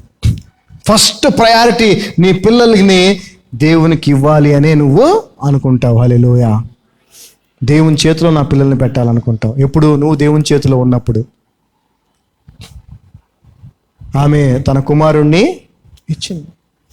ఆమె రొట్టెని ఇచ్చింది. మొదటిదే ఇచ్చింది దేవుడు చెప్పినట్టుగా. ఈ లోక సంబంధమైనటువంటి ఏ లోటు లేనటువంటి జీవితాన్ని ఆమె జీవించింది. తర్వాత చనిపోయిన కుమారుణ్ణి ఇచ్చింది, జీవంతో మరలా తిరిగి పొందుకుంది. హల్లెలూయా. మీ బిడ్డలను, మీ చిన్నపిల్లలైనా కానీ చిన్నపిల్లల ప్రార్థనలో దేవునికి ఇచ్చుకోండి, మీరు సమర్పించండి. అసలు యాక్చువల్గా వాక్యానుసారంగా ప్రథమ సంతానం దేవునికే. ఏదైనా ప్రథమమైంది దేవునికే ఇవ్వాలా, దేవునికే ఇచ్చేయాలా. ఎంతమంది మీ పిల్లల్ని దేవునికి ఇచ్చారు? దేవుని చేతికి ఇచ్చారు. నా పిల్లల్ని మీ దగ్గర పెట్టుకుంటే నరకానికి పోతారు. దేవునికి ఇస్తేనే వాళ్ళు నిత్య జీవాన్ని పొందుకుంటారు, రక్షణ పొందుకుంటారు. హల్లెలూయా. హల్లెలూయా. When we give our children for his ministry, when we give our children for his ministry, for God's servants, as God's servants, the sinful death nature or dead will be replaced with salvation for eternity. ఎప్పుడైతే మనం యొక్క మరణ స్థితిలో ఉన్నటువంటి, పాపముతో ఉన్నటువంటి, లోక సంబంధమైన జీవితాన్ని జీవిస్తున్నటువంటి మన బిడ్డల్ని దేవుని చేతికి మనం దేవునికి ఇస్తామో వారు దేవుని సేవకులుగా ఆ రక్షణతో కూడినటువంటి నిత్య జీవాన్ని పొందుకున్న వారుగా తీర్చిదిద్దబడతారు. హల్లెలూయా. మార్చబడతారు, ట్రాన్స్ఫార్మ్ అవుతారు. దేవుడు అటువంటి కృపను నాకు, నా బిడ్డలకి, నా కుటుంబానికి ఇచ్చినందుకు నేను ఎంతగానో ఆయనకి రుణపడి ఉన్నాను. హల్లెలూయా. When you give to the weak to support them, you will be paid back. బలహీనులైన వారికి, కష్టంలో ఉన్న వారికి, మిక్కిలి అలుపులైన వారికి, బీదలకి నువ్వు ఇచ్చినప్పుడు దేవుడు మరలా నీకు తిరిగి ఇస్తాడు. The main concept is to be the giver. ఇచ్చేవానిగా మనం ఉండాలని దేవుడు కోరుకుంటున్నాడు. హల్లెలూయా. మత్తయి సువార్త 25వ అధ్యాయము, ఇది కూడా మనందరికీ బాగా సుపరిచితమైనటువంటి అధ్యాయం. Matthew gospel 25th chapter from 31st verse to 46, 31 నుంచి 46 వరకు. ఇందులో అవసరమైనటువంటి వచనాలు నేను చదువుతాను, జాగ్రత్తగా వినండి. ఇక్కడ యేసు ప్రభు వారు ఆయన రాకడ ఎలా ఉండబోతుందో ఆయన చెప్తా ఉన్నాడు. ఆయన వచ్చినప్పుడు జనులందరినీ గొర్రెలుగా మేకలుగా వేరు చేస్తాను, గొర్రెల్ని కుడివైపున మేకల్ని ఎడమ వైపున పెడతానన్నాడు. ఆ తర్వాత కుడివైపునటువంటి గొర్రెల్ని చూసి ఆయన అనే మాట ఏంటంటే 34వ వచనం, జాగ్రత్తగా వినండి. Then shall the king say unto them on the right hand, on his right hand, Come, ye blessed of my father, inherit the kingdom prepared for you from the foundation of the world. అప్పుడు రాజు తన వైపున ఉన్నవారిని చూచి, నా తండ్రి చేత ఆశీర్వదింపబడిన వారులారా, నా తండ్రి చేత ఆశీర్వదించబడిన వారులారా, రండి రండి, లోకము పుట్టినది మొదలుకొని మీ కొరకు సిద్ధపరచబడిన రాజ్యమును స్వతంత్రించుకొనుడి. ఏంటండి ఆ రాజ్యము? పరలోక రాజ్యం. వాళ్ళని ఏమంటున్నాడు? తండ్రి చేత ఆశీర్వదించబడిన వారులారా అంటున్నాడు వాళ్ళని. ఎవరో వాళ్ళు తెలుసా మీకు? ఎవరో తెలుసా వాళ్ళు? It is more blessed to give than receive అని యేసు ప్రభు చెప్పిన మాటని అనుసరించి జీవించిన వాళ్ళు. పుచ్చుకొనుట కంటే ఇచ్చుట ధన్యము అని యేసు ప్రభు చెప్పిన మాటని అనుసరించి జీవించిన వాళ్ళు. నిన్ను వలె నీ పొరుగువాన్ని ప్రేమించు అని ఆయన ఇచ్చిన ఆజ్ఞని ఖచ్చితంగా పాటించిన వాళ్ళు. వాళ్ళని ఎవరు ఆశీర్వదించారంట? ఎవరు ఆశీర్వదించారు? తండ్రి ఆశీర్వదించాడు. హల్లెలూయా. ఆ తర్వాత చెప్తున్నాడు, మీకు తెలిసిన విషయమే, నేను ఆకలిగా ఉంటే నాకు ఆహారం పెట్టారు, దప్పికగా ఉంటే నాకు దాహం ఇచ్చారు. ఇవన్నీ చెప్పాడు. ఇవన్నీ మేము ఎప్పుడు చేశామయ్యా అని వాళ్ళు అంటే, వాళ్ళతో ఏమన్నాడు దేవుడు? యేసుప్రభు ఏమన్నాడు? మిక్కిలి అల్పుడైనటువంటి ఈ నా సహోదరులు ఒకనికి మీరు ఏమన్నా చదువుమా? మిక్కిలి అల్పులైన వీరిలో ఒకనికైనాను మీరు ఇలాగూ చేయలేదు కనుక. చేయలేదు కదమ్మా, చేసింది చెప్పమ్మా ముందు దయచేసి. అందుకు రాజు మిక్కిలి అల్పులైన ఈ నా సహోదరులలో అల్పులైన ఈ నా సహోదరులలో ఒకరికి మీరు చేసిరి కనుక. ఒకరికి మీరు చేసిరంటే చేయటం అంటే ఏంటి? ఇవ్వటమేగా. ఆయన ఏమన్నాడు దానికి ముందు? నేను ఆకలిగా ఉంటే నాకు ఆహారము ఇచ్చారన్నాడా? ఇచ్చారు. ఇచ్చేవారుగా మీరు ఉన్నారు కదా. ఎవరికి ఇచ్చేవారుగా ఉన్నారు మీరు? మిక్కిలి అల్పులైన వారికి ఇచ్చేవారిగా ఉన్నారు కదా, ఇచ్చారు కదా మిక్కిలి అల్పిన వారికి. అందుకే తండ్రి చేత మీరు ఆశీర్వదించబడ్డారు, పదండి పరలోకానికి అన్నాడు వాళ్ళతో. హల్లెలూయా. సో ఎవరికండి పరలోక రాజ్యం చెప్పండి? పరలోక రాజ్యం ఎవరిది? ఇచ్చేవారిది. హల్లెలూయా. ఎవరికి ఇచ్చేవారిది? మిక్కిలి అల్పులైన వాళ్ళకి ఇచ్చేవారిది. గొప్పోడికి ఇవ్వటం కాదు. గొప్పోడు పెళ్లి చేసుకుంటుంటే వాడికి డబ్బు ఎక్కువై వాడు 10 కోట్లు పెట్టి వాడు పెళ్లి చేసుకుంటే ఈడు 1 లక్ష రూపాయలు గిఫ్ట్ ఇస్తాడు. ఈడు వాళ్ళ ఇంట్లో పనామా, వాళ్ళ ఆయన బాగలేక హాస్పిటల్ అడ్మిట్ అయిందా, జీతం వేయా అంటే ఆ జీతమా నెక్స్ట్ వీక్ తీసుకో అంటాడు. ఈడు ఎంత దరిద్రుడు చూడు. ఇంట్లో పని చేస్తున్నావా, ఆమెకు జీతం ఇవ్వాలి. ఈయన ఆ జీతం ఇవ్వాల్సిన జీతమే. అయ్యా నా మా ఆయన ఆసుపత్రిలో ఉన్నాడయా, ఇవ్వాయా అంటే వచ్చే వారం తీసుకో అంటాడు. ఈడు ఎదవా.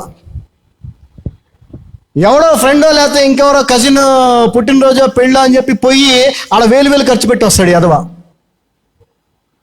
ఎంత నరకమే ఈ బ్యాచ్, అంత గుర్తుపెట్టుకోండి. సో పరలోక రాజ్యానికి వెళ్ళటానికి తండ్రి అయిన దేవుని చేత ఆశీర్వదించబడిన వాళ్ళు ఎవరయ్యా అంటే ఎవరు చెప్పండి? ఇచ్చేవారు. అది హల్లెలూయా. బీదలకు ఇచ్చేవారు, మిక్కిలి అల్పులైన వాళ్ళకి ఇచ్చేవారు. ఇదే విధంగా ఇవ్వనోళ్ళ పరిస్థితి చూడండి. 41వ వచనం చదవండి. 41వ వచనం, 41st వర్స్.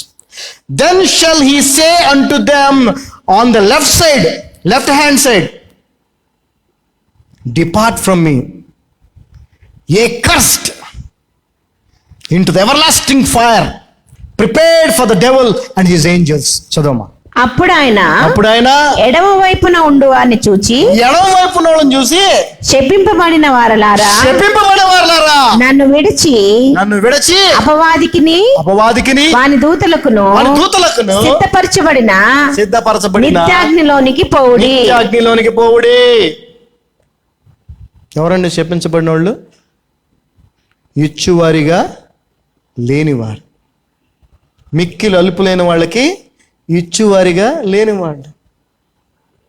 నువ్వు ఉన్నోడిని పిలిచి వాడికి బిర్యానీలు పెట్టు, ఉపయోగం లేదు. డబ్బున్నోడి దగ్గరికి నువ్వు ఫ్రూట్స్, స్వీట్స్, కేక్స్, గిఫ్ట్లు, కాస్ట్లీ తీసుకెళ్ళి ఇవ్వు, ఉపయోగం లేదు. నీకు మరలా తిరిగి ఇవ్వలేనటువంటి మిక్కిలు అల్పులైన వ్యక్తి ఉంటాడు కదా, అతనికి నువ్వు ఇచ్చినప్పుడు నువ్వు ఆశీర్వదించబడతావు. అలా ఇవ్వని నువ్వెవరు? శపించబడిన వాడవు నువ్వు. అందుకే the rich one is the one who gives richly. గొప్పోడు ఎవడయ్యా అంటే ఇచ్చేవాడు గొప్పోడండి. గొప్పగా ఇచ్చేవాడు గొప్పోడు, కలిగి ఉన్నవాడు గొప్పోడు కాదు. గుర్తుపెట్టుకోండి ఎప్పుడైనా. కలిగి ఉన్నవాడు గొప్పోడు కాదు, ఇచ్చేవాడు గొప్పవాడు.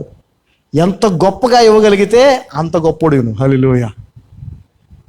తండ్రి అయిన దేవుడు గొప్పవాడు. ఎంత గొప్పవాడంటే తన్ను తాను మన కోసం ఇచ్చేసుకున్నాడు ఆయన. హల్లెలూయా. మరి శపించబడిన గుంపులో మీరుందాం అనుకుంటున్నారా? ఆశీర్వదించబడిన గుంపులో మీరుందాం అనుకుంటున్నారా? చాయిస్ మీదే. ఎలా ఆశీర్వదించబడతాం తెలుసు కదా. ఎలా ఆశీర్వదించబడతాం? ఈ లోకములో మన అవసరాలు, అక్కర్లు తీర్చబడే విధంగా తృప్తిగా ఉంటాం, శాంతి సమాధానం కలిగి ఉంటాం. అంతేకాదు పరలోక రాజ్యాన్ని కూడా మనం స్వతంత్రించుకుంటాం. Coming to the point, the main point, giving to not God, giving to the ministry of God. దేవునికి ఇవ్వటం కాదు, దేవుని పరిచర్య కొరకు ఇవ్వటం. ఇది ఈ డిఫరెన్స్ గుర్తుపెట్టుకోండి. చాలామంది దేవుడికి ఇవ్వండి, దేవుడికి ఇవ్వండి, దేవుడికి ఇవ్వండి, దేవుడికి ఇవ్వండి అని చెప్తుంటారు. దేవుడికి మనం ఏమి ఇవ్వలేం. గుర్తుపెట్టుకో, జాగ్రత్త గుర్తుపెట్టుకో. దేవునికి మనం ఏమి ఇవ్వలేం. నువ్వు వచ్చే నోట్ల కట్టో 10 రూపాయలు 100 రూపాయలు దేవుడి దగ్గరికి వెళ్ళదు. దేవుని సేవ కొరకు ఇవ్వటం. ఏంటండి అది? దేవుని సేవ కొరకు ఇవ్వటం. దేవుని సేవ కొరకు మనం ఇచ్చినప్పుడు ఆ ఇచ్చిన ఆ యొక్క ధనం ఏదైతే ఉందో అది సువార్త రూపములో ఆత్మలు రక్షించి దానికి ఉపయోగపడుతుంది. చూసారా? అప్పుడు మీరు ధన్యులు. హల్లెలూయా. మీరిచ్చే ఆ కానుక, మీరిచ్చే దేవుని సేవ నిమిత్తం ఇచ్చే ఆ కానుక సువార్త ప్రకటించడం కొరకు వినియోగించబడాలి. క్రీస్తు బోధను అందరికీ తెలియజేయడం కొరకు వినియోగించబడాలి. అంతేకాదు మిక్కిలి అల్పులైన వారికి సహాయం చేయబడటానికి కూడా వినియోగించబడాలి. ఏది? మీరిచ్చే కానుక. అంతేగాని మీరిచ్చే కానుకతో పాస్టర్ గారు కోటీశ్వరుడు అవ్వటం కాదు జరగాల్సింది. గుర్తుపెట్టుకోండి, జాగ్రత్త గుర్తుపెట్టుకోండి, జాగ్రత్త గుర్తుపెట్టుకోండి. చాలామంది ఇస్తున్నాం అనుకుంటున్నారు, చాలామంది ఇస్తున్నారు కూడా. ఎక్కడ ఇస్తున్నారో తెలుసా? ఎక్కడ ఇస్తున్నారు? ఒకప్పుడు వైట్ షర్టు వైట్ ప్యాంట్ వేసుకునే పాస్టరు ఈ రోజున రోజు ఆదివారం 5 సర్వీసులు ఉంటే ఆయన దగ్గర ఒక్కొక్క సర్వీస్కి 2 లక్షల సూట్ వేసుకుంటాడు ఆయన. ఏంటండి? అంటే ఆదివారం వస్తే 10 లక్షల రూపాయలు దేనికి ఖర్చు అవుతాయి తెలుసా ఆయనకి? దేనికి ఖర్చు అవుతాయి? ఆయన వేసుకునే సూట్లకి. అంటే ఒక సర్వీస్కి వేసుకున్న సూట్ ఇంకోటి ఇంకో దానికి వేసుకోడు ఆయన. 5 సర్వీసులు ఉంటే 5 సర్వీసులకి 2 లక్షల సూట్లు వేసుకుంటాడు. అక్కడ నువ్వు ఇస్తున్నావు అనుకో, అది దేవుని పరిచర్య కొరకు ఇచ్చినట్టు కాదు. నువ్వు ఎంత ఇచ్చినా ఎంత చేసినా అది ఉపయోగం లేనిది. అందుకే ప్రభు చెప్పాడు, మంచి నేలలో విత్తనం వేసినప్పుడే నువ్వు పంటను కోసుకుంటావు. జాగ్రత్తగా గమనించండి.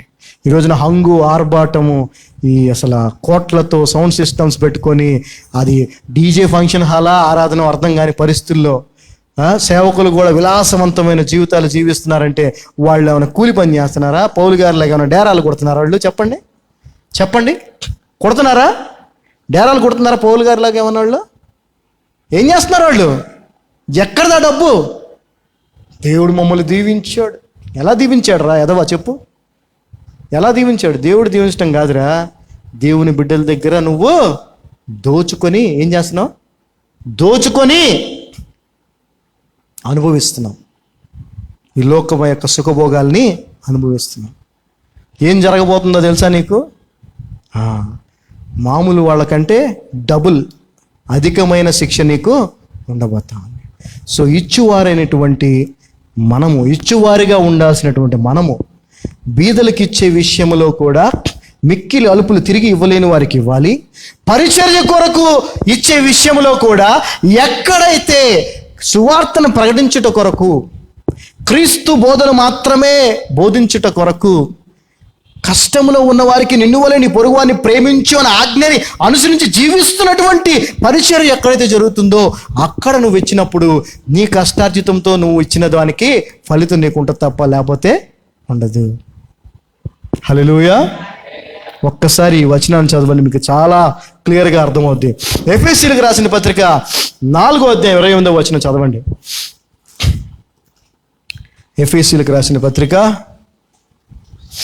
4వ అధ్యాయము 28వ వచనం.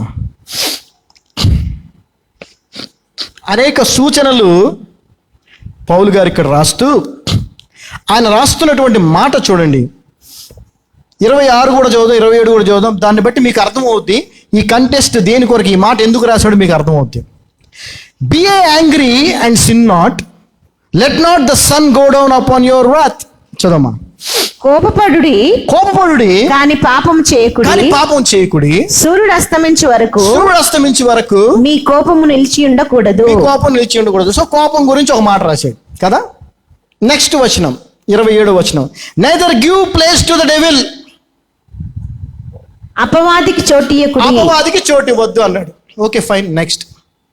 Next line, let him that stole steal no more. దొంగిలు వాడు ఇక మీదట దొంగిలక.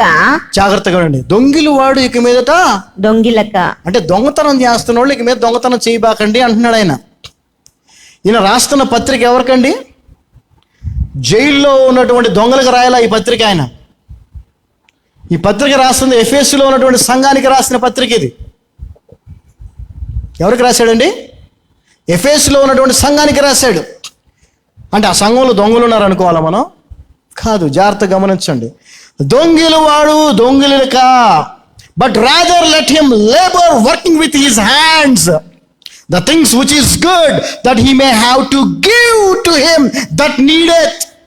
చదవమా. దొంగిలు వాడిక మీదట దొంగిలక, అక్కర గలవానికి పంచిపెట్టుటకు వీలు కలుగు నిమిత్తము తన చేతులతో మంచి పని చేయించు కష్టపడవలెను. అది తెలుసు. అప్పట్లో కూడా పౌలు గారికి అర్థమైంటుంది. అక్కడ ఎవడో ఒకళ్ళిద్దరు మరి యూదా లాంటి వాళ్ళు, ఇస్కరియోతు యూదా లాంటి వాళ్ళు, లేకపోతే ఇప్పుడు ఉన్నటువంటి సేవకులు లాంటి వాళ్ళు ఎవడో తయారై ఉంటారు. ఈ కానుకలు ఎన్ని కొట్టేస్తూ ఉండుంటారు.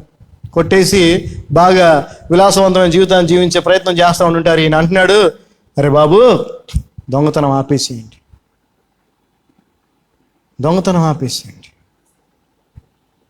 అది మీకోసం కాదు, మీరు బెంచ్ కారులు తిరగటానికి కాదు,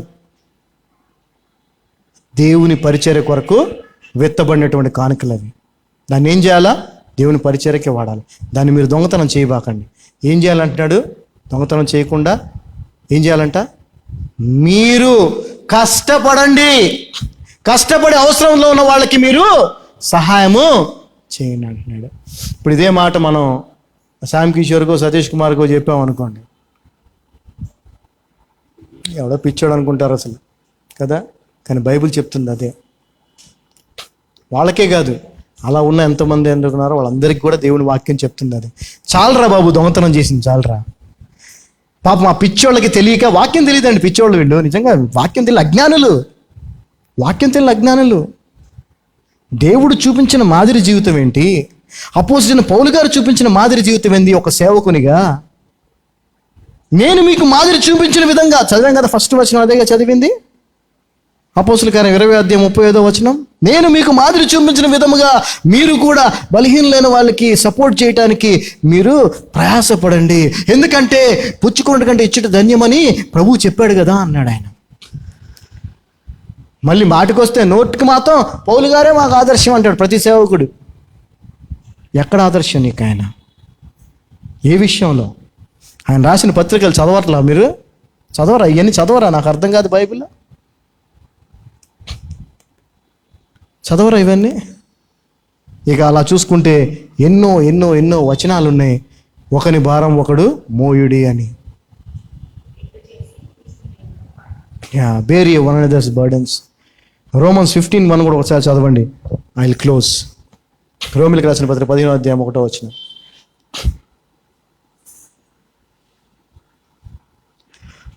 We then that are strong ought to bear the infirmities of the weak and not to please ourselves. చదవమ్మా. కాగా బలవంతులమైన మనము మనలను మనమే సంతోషపరచుకొనక. నువ్వు బలవంతుడివైనా ధనవంతుడివైనా జ్ఞానం కలిగిన వాడివైనా, అబ్బో నేను ధనవంతుడిని, నేను జ్ఞానం కలిగిన వాడిని, నేను నా దగ్గర బలం ఉంది, జ్ఞానం ఉంది, డబ్బు ఉంది అని నువ్వు సంకలు కొట్టుకోకుండా బలహీనుల దౌర్బల్యములను భరించుటకు బద్ధులమై ఉన్నాము. బలహీనుల యొక్క దౌర్బల్యమును భరించుటకు బద్ధులమై ఉన్నావు.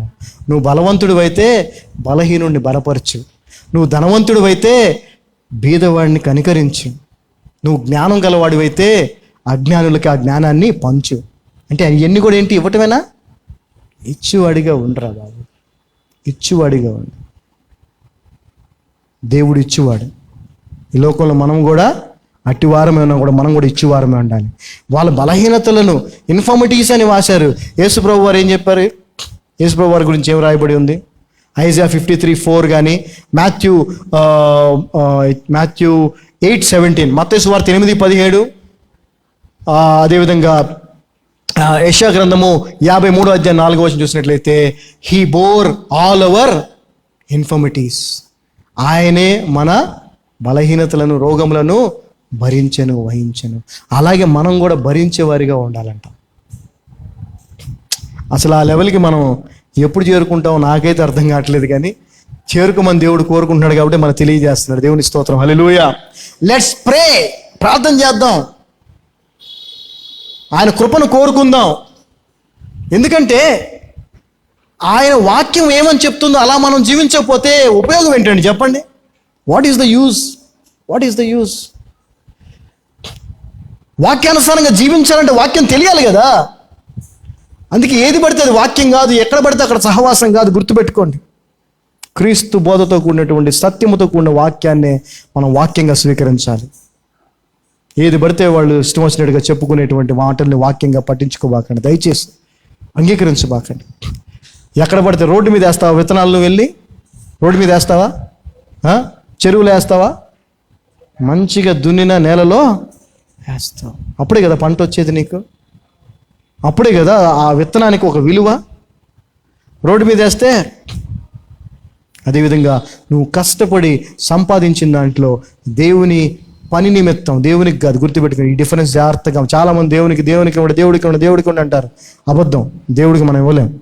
దేవుని పరిచర్య నిమిత్తం నువ్వు ఇచ్చేది ఏదైతే ఉందో అది ఆయన పరిచర్య నిమిత్తం వాక్యానుసారంగా వాడబడుతున్న నడిపించబడుతున్నటువంటి సహవాసంలో సంఘంలో ఇచ్చినప్పుడే నీవు ఆశీర్వదించబడతావు. హల్లెలూయా. ఆమేన్. అదేవిధంగా నీ శక్తిని, నీకు ఇచ్చిన టాలెంట్స్ని, నీకు ఇచ్చిన జ్ఞానాన్ని, నీ సమయాన్ని, అసలు నీది నాదేంటి బ్రదర్? అంతా ఆయనదే కదా. అవునా కదా? హల్లెలూయా. మనం ఆయన సొత్తు అన్నప్పుడు ఇంకా మనదేముంది చెప్పండి? ఆ విధంగా జీవించున్నది నేను కాదు, నాలో క్రీస్తే జీవిస్తున్నారని పౌలు గారు చెప్పినట్టుగా మనం జీవించగలగాలి. ఆ స్థాయికి మనం వెళ్ళాలంటే ఇంకా మనం ఆయన స్వరూపంలోకి మార్చబడాలంటే ఇంకా ఎక్కువ వాక్యాన్ని అనుసరించి మనం జీవించే ప్రయత్నం చేయాలి. ఆమేన్. అందరూ లేచి నిలబడితే ప్రార్థన చేసుకుందాం. తండ్రి, మీ యొక్క అపారమైన కృపను బట్టి వందనాలు. ఈ మధ్యాహ్న సమయంలో మీ పాదాల సన్నిధికి వస్తూ ఉన్నాం. అవును ప్రభువా, నీవు ఇచ్చువాడవై ఉన్నావు, మమ్ములను కూడా ఇచ్చువారిగా ఉండాలని వాక్యం ద్వారా తెలియజేశాం. మిక్కిలి అలుపులైన వారికి ఇచ్చినప్పుడు మేము తండ్రి చేత ఆశీర్వదించబడతాం. మిక్కిలి అలుపులైన వారికి ఇవ్వలేనప్పుడు శాపగ్రస్తులుగా ఉంటాం. ఆ తండ్రి చేత ఆశీర్వదించబడిన వారిగా ఉండాలా, శాపగ్రస్తులుగా ఉండాలా? ఆ నిర్ణయం మాకే విడిచిపెట్టావు. మిక్కిలి అలుపులైన వారికి ఇచ్చేవారిగా, నిన్ను వల్ల నీ పొరుగువాన్ని ప్రేమించిన ఆజ్ఞని పాటించేవారిగా నీవు ఇచ్చువాడవై ఉన్నావు కాబట్టి మేము కూడా ఆ విధంగా ఇచ్చువారిగా ఉండేలాగున మీ కృపను మాకు అనుగ్రహించమని వేస్తున్నామని ప్రార్థిస్తున్నాం తండ్రి. Amen, amen, amen. God blessed us. We are all blessed. Hallelujah. Amen.